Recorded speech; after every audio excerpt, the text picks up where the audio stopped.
नमस्कार, स्वागत है आप सबका हमारे खास कार्यक्रम तरकश में। मैं हूं कवीन सचान और आज हमारे साथ हैं केंद्रीय मंत्री नरेंद्र सिंह तोमर साहब। बहुत बहुत स्वागत है सर आपका। बहुत धन्यवाद नरेंद्र सिंह जी, आपके पास बहुत महत्वपूर्ण जिम्मेदारियां इस्पात यानी कि स्टील मैं कहूं और खनन, ये दो ऐसे सेक्टर रहे हैं जो न सिर्फ देश की अर्थव्यवस्था के लिहाज से बेहद अहम है, विकास के लिहाज से बेहद अहम है, बल्कि सरकारों पर जो भी आरोप लगे तो इन्हीं दोनों विभागों पर सबसे पहले आरोप लगते रहे हैं।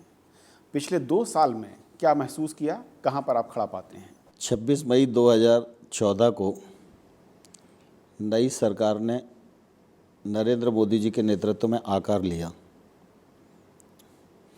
और मुझे प्रसन्नता है कि जब मंत्रालयों का बंटवारा हुआ तो प्रधानमंत्री जी ने मुझे खान, इस्पात और श्रम मंत्रालय की जवाबदारी दी। अभी खान और इस्पात दोनों मंत्रालय मेरे पास हैं जिनका काम मैं संभाल रहा हूँ। 2014 से पहले खान विभाग एक तौर से बदनामी का पर्याय बन गया था। बिल्कुल। जब हम लोग सरकार में आए तो हमारे सामने इस क्षेत्र में पूरी तरह पारदर्शी प्रक्रिया स्थापित हो, यह जनता की अपेक्षा भी थी और हमारी जवाबदारी भी थी। मुझे प्रसन्नता है कि प्रधानमंत्री जी के नेतृत्व में हम लोगों ने खनिज आवंटन की प्रक्रिया को बदलने के लिए कानून में संशोधन लाए। MMDR एक्ट के संशोधन के पश्चात अब यह सुनिश्चित हो गया है कि खान का आवंटन सिर्फ नीलामी के माध्यम से ही होगा। यह प्रक्रिया प्रारंभ हो गई है, कानून का क्रियान्वयन शुरू हो गया है और मुझे कहते हुए प्रसन्नता है कि नई माइनिंग पॉलिसी में न केंद्र का विवेकाधिकार है, न राज्य का विवेकाधिकार है और आवंटन की प्रक्रिया पूरी तरह पारदर्शी है। अभी तक 47 माइंस का ऑक्शन नोटिस जारी हुआ है जिसमें 6 माइंस नीलाम हुई हैं। इन 6 माइंस की नीलामी में 18,946 करोड़ रुपया राज्य सरकारों को प्राप्त हुआ है। और नई पॉलिसी जब ला रहे थे तो माइनिंग सेक्टर की सभी चीज़ों को हम लोगों ने ध्यान में रखा। आवंटन की प्रक्रिया में तब्दीली आए, एक्सप्लोरेशन बढ़े,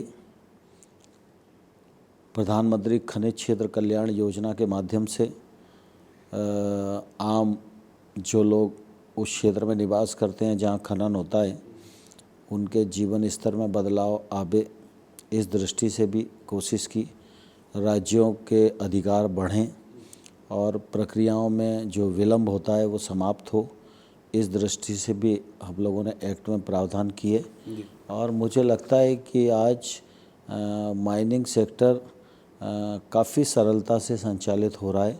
हम लोग जब आए थे तो 66,000 प्रकरण लगभग विचाराधीन थे जिनसे एक्ट के परिवर्तन के कारण उनका निराकरण हुआ, बहुत सारे निरस्त हुए और अब प्रक्रिया बदल गई है। तो उस प्रक्रिया के माध्यम से ही लोग खनिज के क्षेत्र में काम करने के लिए आ रहे हैं। नई जो माइंस ऑक्शन हुई हैं अभी उनका प्रोडक्शन आना शुरू नहीं हुआ, लेकिन मुझे कहते हुए प्रसन्नता है कि औसत मिनरल के प्रोडक्शन को देखें जिसमें आयरन ओर है, मैग्नीज है, बॉक्साइड है, बाकी और सारे मिनरल हैं छोटे बड़े, तो लगभग इन 2 वर्षों में जो नई पॉलिसी आई उसके कारण 12% की वृद्धि हुई है। सर, नई पॉलिसी जो आपकी आई है उसके बाद जो खनन से जुड़े लोग हैं या फिर कंपनियां हैं और प्रोडक्शन को लेकर क्या पहले से कुछ बेहतर रिस्पॉन्स है? क्योंकि पिछले 3 साल में आपकी सरकार बनने के 1 साल उससे पहले करीब 1.5 से 2 वर्ष में जो रफ्तार थी करीब करीब 0 के आसपास पहुंच गई थी। कोई भी आगे नहीं आना चाहता था, सबको डर था कि पता नहीं क्या होगा, खनन का ठेका मिलेगा बाद में कैंसिल हो सकता है। तो इस वक्त स्थिति क्या उससे कितनी बदली हुई है या कितना बेहतर आप देखते हैं? हमारी सरकार बनने से पहले खनिज क्षेत्र पर सुप्रीम कोर्ट ने भी बहुत सारे सवाल उठाए थे, शाह कमीशन ने भी काफ़ी सवाल उठाए थे। उन सवालों को ठीक से समाधान करने की कोशिश नहीं की गई और ऊहापोह की स्थिति थी। इसके कारण खनन का कारोबार एकदम रुक गया था और रॉ मटेरियल की अनुपलब्धता देश में खड़ी हो गई थी। खनन क्षेत्र का जो योगदान जीडीपी में है वो भी कम हो गया था, उत्पादन एकदम ठहर सा गया था। लेकिन नई पॉलिसी आने के बाद हमने इन प्रश्नों को भी समाधान करने की कोशिश एक्ट के माध्यम से की। एक तो आवंटन की जो प्रक्रिया है उसको बदला, वो एक पक्ष है, लेकिन इसके साथ ही जो माइंस की अवधि 50 वर्ष 12 जनवरी 2015 को पूरी हो रही थी, ऐसी सभी माइंस को हमने 5 वर्ष की अवधि के लिए उनका काल बढ़ाया, एक्सटेंशन कालखंड। हाँ, और जो कैप्टिव माइंस थी उनका 15 साल के लिए बढ़ाया, जिससे कि एकदम नई पॉलिसी आने के बाद प्रोडक्शन रुक ना जाए, क्योंकि ऑक्शन होगा, ऑक्शन के बाद फिर फॉरेस्ट एनवायरनमेंट की एनओसी होगी, फिर माइनिंग शुरू होगी, तो उसमें समय लगने वाला था। तो ये नई पॉलिसी के बाद निश्चित रूप से जो बंद खदानें थीं वो बंद खदानें चालू हो गईं। दूसरा क्या था पहले कि माइनिंग लीज 30 वर्ष के लिए मिलती थी और उसके बाद 20 वर्ष डीम्ड रिन्यूएबल होता था। तो बहुत सारी माइंस ऐसी थी जिनका डीम्ड रिन्यूएबल हुआ नहीं था, कायदे में उसे होना चाहिए था, लेकिन राज्य सरकारों में प्रकरण पड़े हुए थे। तो हम लोगों ने 30 और 20 दोनों को मिला के, बजाय 30 साल के बाद फिर एक माइनर को चक्कर लगाना पड़े किसी भी राज्य सरकार के पास, केंद्र सरकार के पास, तो ये विलंब और इसमें होने वाला भ्रष्टाचार ये दूर हो सके, इसलिए 30 और 20 को जोड़कर 50 साल हमने माइंस की अवधि कर दी। तो एक तो अवधि बढ़ गई, जिसकी अवधि 50 साल पूरी हो रही थी 12 जनवरी 2015 को, उस मर्चेंट माइनर को 5 साल का अवसर मिल गया, कैप्टिव माइनर को 15 साल का अवसर मिल गया। तो इस वजह से निश्चित रूप से खनन की प्रक्रिया में और गति आई। आज किसी के सामने कोई भी कन्फ्यूजन नहीं है, सबको मालूम है मेरी माइंस इस दिन ख़त्म हो जाएगी और इसके बाद ऑक्शन पर जाएगी। तो ठीक प्रकार से खनन का काम सभी लोग कर रहे हैं और इसी वजह से खनन का प्रोडक्शन बढ़ रहा है। अब जो नई माइनिंग पॉलिसी है उसके कारण सबके सामने एकदम चित्र साफ है कि किसको माइंस मिल सकती है, किसको नहीं मिल सकती, किसकी माइंस कल ख़त्म होने वाली है, किसकी माइंस का परसों ख़त्म होने वाली है।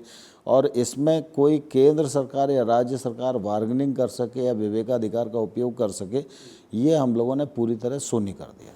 क्योंकि इससे पहले जो 2 पॉइंट थे जहाँ पर सबसे ज़्यादा मैं कहूँ कि विवाद हुए या फिर जो एक करप्शन के पतले रास्ते थे, ऐसी कंपनियां जिनका कोई अनुभव नहीं हुआ करता था वो माइनिंग के क्षेत्र में आती थी, कुछ ही महीनों में माइनिंग का ठेका लेती थी और माइनिंग की जो शर्तें होती थी कि यानी कि खनन करने के बाद उसका कितना हिस्सा कहाँ पर जाएगा, उसको ओवररूल करते हुए वो अपने हिसाब से बाज़ारों पर कई गुना बेचती थी। क्या ये दोनों फैक्टर नई पॉलिसी में आपको लगता है कि पूरी तरीके से दोनों दरवाजे जो थे करप्शन को लेकर वो बंद हो चुके हैं? मैं समझता हूँ कि अब माइनिंग के क्षेत्र में कानूनन कोई ऐसी स्थिति नहीं है जिसके कारण भ्रष्टाचार को बढ़ने का अवसर मिले, पक्षपात को बढ़ने का अवसर मिले, क्योंकि अब नई माइंस ऑक्शन के द्वारा होगी। जो पुरानी माइंस है उसकी अवधि तय है, उसके बाद वो ऑक्शन पर जाएगी।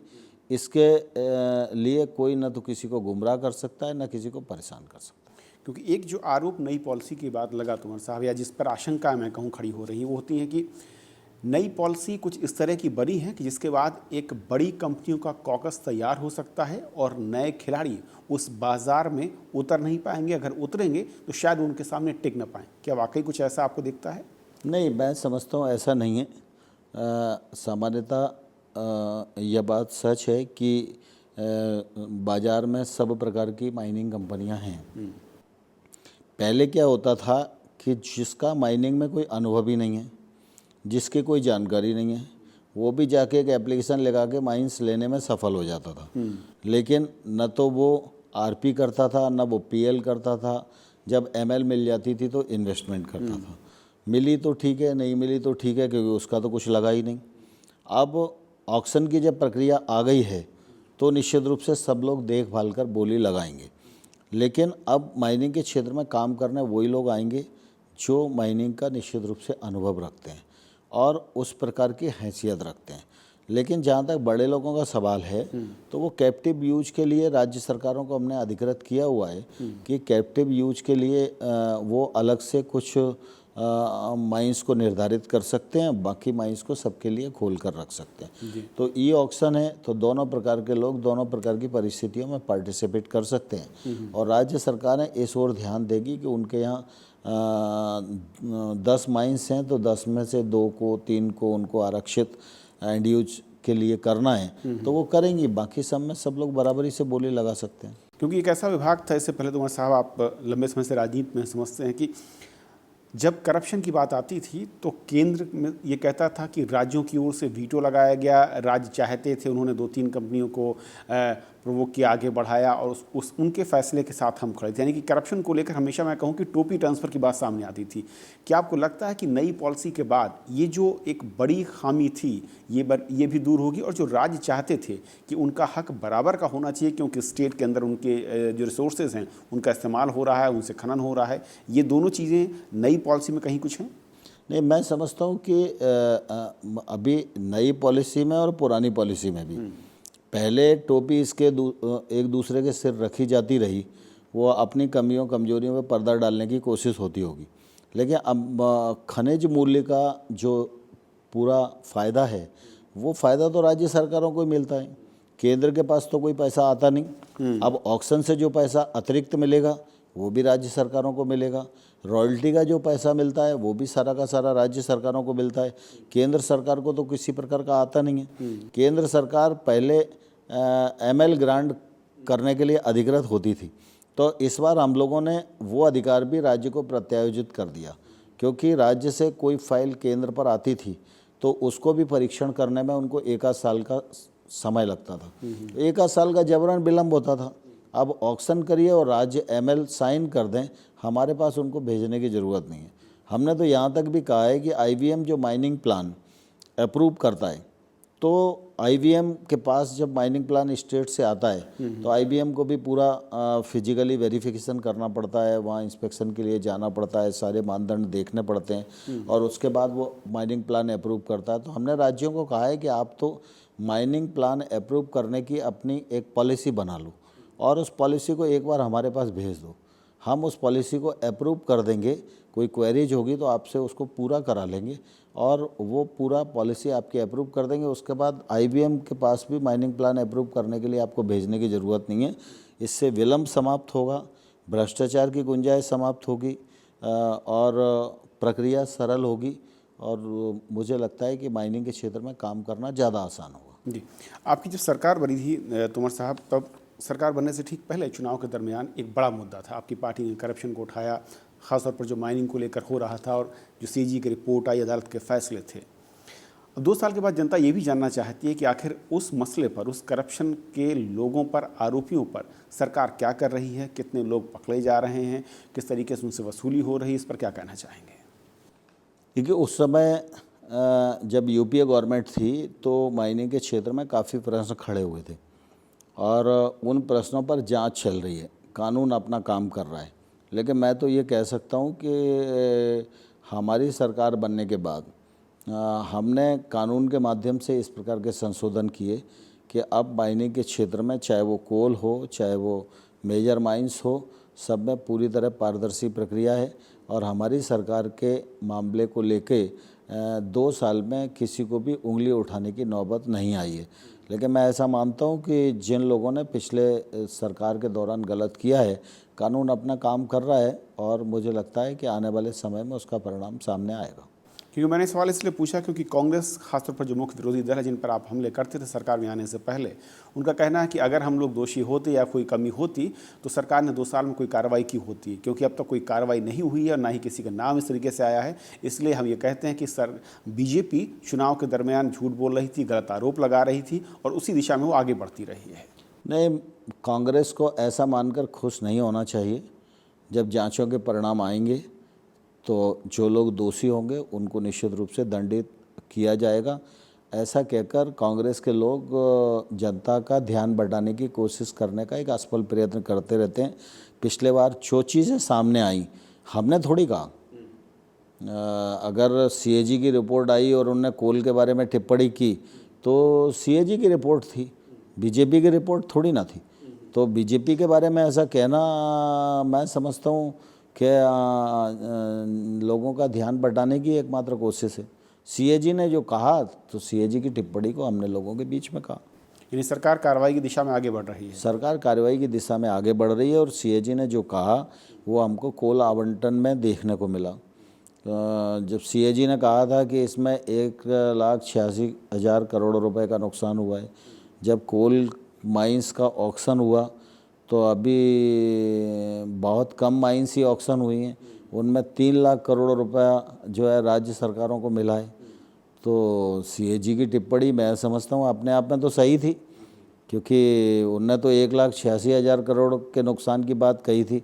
अगर जो बोली आई है और जो अभी आवंटन हुआ है उसमें 3 लाख करोड़ रुपया मिला है तो इसका मतलब सीएजी अपनी जगह सही बोल रहे थे। जी, अब मैं दूसरे सेक्टर पर आता हूँ। एक और जो आपके पास अहम डिपार्टमेंट है वो है स्टील सेक्टर की बात करूँ मैं। स्टील सेक्टर इंफ्रास्ट्रक्चर के लिहाज से और देश में आर्थिक विकास का जब भी पैमाना नापा जाता है तो इस सेक्टर की सबसे अहम भूमिका होती है, क्योंकि पिछले 2 बरस में दुनिया के हालात अलग तरह से बदले हैं और कई देश मंदी की तरफ बढ़ते नजर आ रहे हैं। भारत में इस सेक्टर को लेकर फिलहाल आपने क्या किया है पिछले 2 साल में और कहां पर आज उसको आप खड़ा देखते हैं? इस्पात का क्षेत्र वैसे तो नियंत्रण मुक्त क्षेत्र है और यह बाजार की परिस्थिति के अनुसार चलता है। वैश्विक मंदी का दौर अभी पूरी दुनिया में है, उससे भारत भी अप्रभावित नहीं है। लेकिन मुझे कहते हुए प्रसन्नता है कि दुनिया भर में इस्पात के उत्पादन में गिरावट दर्ज हो रही है। लेकिन मैं धन्यवाद देना चाहता हूँ अपने भारत सरकार के सार्वजनिक उपक्रमों को भी और हिंदुस्तान में जो इस्पात के क्षेत्र में काम कर रहे हैं ऐसे उद्योगपति और मज़दूरों को भी, जिन्होंने मंदी के दौर में भी इतना बड़ा यत्न और परिश्रम किया कि आज ऐसी स्थिति में भी भारत में इस्पात के उत्पादन में वृद्धि दर्ज की जा रही है। लेकिन यह सच है कि स्टील का क्षेत्र अभी तनाव के दौर से गुजर रहा है। पिछले दिनों चाइना की डंपिंग इत्यादि ये सारी चीज़ें भी सामने आई और उसके कारण घरेलू इंडस्ट्री को काफ़ी नुकसान हो रहा था। लेकिन भारत सरकार ने त्वरित गति से संज्ञान लिया और प्रधानमंत्री जी के दृढ़ संकल्प के कारण कस्टम ड्यूटी बढ़ाई गई, हमारे क्वालिटी कंट्रोल ऑर्डर जारी किए गए, सेफ गार्ड लगाया गया, इंपोर्ट ड्यूटी लगाई गई और मिनिमम इंपोर्ट प्राइस लगाई गई। उसके कारण निश्चित रूप से अब इंडस्ट्री तनाव से मुक्त होने की ओर अग्रसर हो रही है। यह सच है कि इस्पात का क्षेत्र किसी भी राष्ट्र के लिए महत्वपूर्ण क्षेत्र होता है। इतिहास इस बात का साक्षी है कि जिन देशों ने प्रगति की है और जो आज विकसित राष्ट्र कहलाते हैं, उनके विकसित राष्ट्र की यात्रा को पूरा करने में इस्पात के क्षेत्र का बड़ा योगदान है। और हमारे देश में भी इस्पात इंडस्ट्री का लगभग जीडीपी में 2% से अधिक का योगदान रहता है। यह इंडस्ट्री बड़ी मात्रा में रोज़गार सृजित करने वाली है। अभी भी हमारी इंडस्ट्री में 5 लाख प्रत्यक्ष रूप से और 35 से 40 लाख लोग अप्रत्यक्ष रूप से स्टील इंडस्ट्री में रोज़गार पाते हैं। आने वाले कल में मेक इन इंडिया की कल्पना को मूर्त रूप देने के लिए और देश में इस्पात की आवश्यकता को पूर्ण करने की दिशा में इस्पात उद्योग का महत्वपूर्ण योगदान है और हम इस योगदान के लक्ष्यों को प्राप्त कर सकें, इस दृष्टि से इस्पात मंत्रालय और भारत सरकार पूरी तरह प्रयत्नशील है। तोमर साहब, यहाँ पर रुकेंगे एक छोटे से ब्रेक के लिए और ब्रेक के बाद कुछ और अहम सवाल बात होगी पिछले 2 साल के बाद आज किस दिशा में सरकार जाती दिख रही है और विपक्ष आरोपों पर और तोमर साहब के जवाब होंगे। तो ब्रेक के बाद आपका फिर से स्वागत है। आप देख रहे हैं हमारा खास कार्यक्रम तर्कश और हमारे साथ हैं केंद्रीय मंत्री तोमर साहब।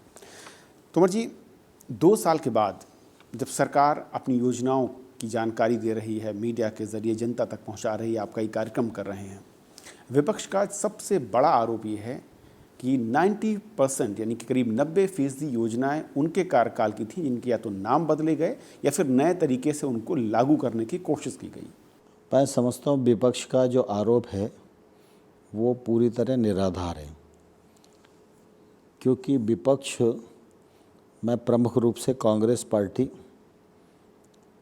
का यूपीए का जो कार्यकाल है वो इतना बदतर रहा है कि उनके पास बताने के लिए कुछ भी नहीं था। अगर उनकी योजना होती और उनकी योजना इतनी ही जन कल्याणकारी होती तो 2014 के चुनाव में जनता ने कांग्रेस को जैसी धूल चटाई, शायद ऐसी धूल चाटने की नौबत कांग्रेस पार्टी के नहीं आती। कांग्रेस पार्टी की आदत बन गई है झूठ बोलना और ज़ोर ज़ोर से गाल बजाना, और अब इस बात को जनता भलीभांति जान चुकी है। 2014 के चुनाव में लोकसभा में कांग्रेस प्रतिपक्ष का नेता बनाए, ये हैसियत भी जनता ने कांग्रेस को प्रदान नहीं की। अब ये फैसला जनता का था, लेकिन वो चिढ़ती भारतीय जनता पार्टी से। और 2014 के पश्चात जो उन्होंने भारतीय जनता पार्टी के साथ व्यवहार किया, जो उन्होंने भारत सरकार के साथ व्यवहार किया, जो उन्होंने हल्की टिप्पणियां प्रधानमंत्री के साथ की, लोकसभा और राज्यसभा में जो गैर जिम्मेदाराना व्यवहार उन्होंने किया, देश के हित को बनाए रखते अपने राजनीतिक स्वार्थों को आगे रखा, उसी का परिणाम अभी देखने को मिला कि जो विधानसभा के चुनाव हुए हैं उन विधानसभा के चुनाव में कांग्रेस की और दुर्गति हो गई है। कांग्रेस आंतरिक कलह से त्रस्त है, कांग्रेस नेतृत्वहीनता के दौर से गुजर रही है, और नेतृत्व इतना बौना हो गया है कि वो अंदर से इतना खाली है कि वो ज़ोर ज़ोर से बोलकर अपने को ताकतवर बताने का असफल प्रयत्न करता है। लेकिन हम सब इस बात को जानते हैं, जिसके भीतर अंदर की ताकत होती है वो ज़ोर से नहीं बोलता, जो ज़ोर से बोलते हैं वो अंदर से खाली होते हैं। जनता भी इस बात को भलीभांति समझती है, और मैं समझता हूँ कि अब जनता किसी भी प्रकार से कांग्रेस से गुमराह होने वाली नहीं है। क्योंकि कांग्रेस और जो दूसरे विरोधी दल हैं, मैं कहूँ कि कई क्षेत्रीय पार्टियों के अगर मैं बयानों को पढ़ रहा हूँ, उनका साफ कहना है कि जब बीजेपी चुनाव लड़ रही थी 2014 में, 3 बड़े मुद्दे थे। पहला मुद्दा था काले धन को लेकर, दूसरा मुद्दा था लोगों के अकाउंट में पैसे लाने को लेकर, और तीसरा था महंगाई। लेकिन तीनों सेक्टर्स में यानी तीनों मुद्दों पर उन घोषणा पत्रों पर कोई अमल नहीं किया गया। इन तीनों मुद्दों को लेकर क्या जवाब है आपका? मैं समझता हूँ इससे बड़ा और कोई झूठ नहीं हो सकता अगर प्रतिपक्ष के लोग ऐसा बोलते हैं। काले धन के विषय को हमने उठाया था, यह बात सही है, और काले धन वापस आए ये भारत सरकार की प्रतिबद्धता आज भी है। और हमने सरकार बनने के बाद एसआईटी का गठन किया, एसआईटी ने अपना काम करना शुरू कर दिया है। उसके लिए जो आवश्यक कानून लाने चाहिए थे वो कानून हम पार्लियामेंट में लेकर आए, उनको पास कराया। उनके आधार पर दुनिया के देशों से बातचीत चल रही है और दुनिया के देशों से समझौता हो रहा है कि इस प्रकार की जो भी सूचनाएं हम एक दूसरे के साथ साझा करेंगे, और कानून अपना काम कर रहा है। और कानून का परिणाम जैसे ही सामने आएगा तो निश्चित रूप से काले धन की जो बात है वो भी सार्थकता सिद्ध होगी, और कुछ मात्रा में काला धन आया भी है। ऐसा भी कहना उचित नहीं है कि काला धन वापस नहीं आया, वापस आया भी है, लेकिन जितनी मात्रा में आना चाहिए उसके लिए प्रयास जारी हैं। और जहाँ तक महंगाई का सवाल है तो इस बात को सभी जानते हैं कि मनमोहन सिंह की सरकार के समय महंगाई के बढ़ने की दर जो थी वो 10% से अधिक थी। अभी उतार चढ़ाव चलता रहता है, लेकिन महंगाई की जो दर है वो घटकर 5% हुई है, और आम जनता राहत महसूस कर रही है। बीच बीच में बहुत सारी चीज़ें ऐसी हैं जिनका उत्पादन हमारे देश में पर्याप्त हमारी आवश्यकता के अनुसार नहीं होता, तो उस वजह से कभी किसी एक आध चीज़ की कीमत बढ़ती है तो एक ही चीज़ की कीमत बढ़ने से पूरी महंगाई बढ़ गई, ऐसा अंदाज लगाना और ऐसा आरोप लगाना मैं समझता हूँ ये असत्य के नज़दीक है, और ये जनता के गले उतरने वाला नहीं है। तोमर साहब, करप्शन को लेकर आपकी सरकार का क्योंकि जो एजेंडा रहा है, और जो मैं कहूँ कि पार्टी अध्यक्ष ने कई बार कहा कि हमने 2 साल में करप्शन फ्री सरकार देश को दी है, लेकिन कुछ इसी तरह के मसलों को लेकर जब आपकी सरकारें जिन राज्यों में हैं, मैं ख़ासतौर पर जिक्र करूंगा मध्य प्रदेश का, एक ऐसा मसला जो बहुत लंबे अरसे से है और जिसकी गूंज बहुत ज़्यादा रही है, व्यापम घोटाला। आपको लगता है कि इसमें कुछ तेज़ी के साथ काम करने की ज़रूरत थी या तेज़ी के साथ काम करने की ज़रूरत है? क्योंकि इस मसले को लेकर एक ऐसा मसला है जो शायद आपकी पार्टी के लिहाज से आप पर हमले करने का एक मौका विपक्षियों को देता है।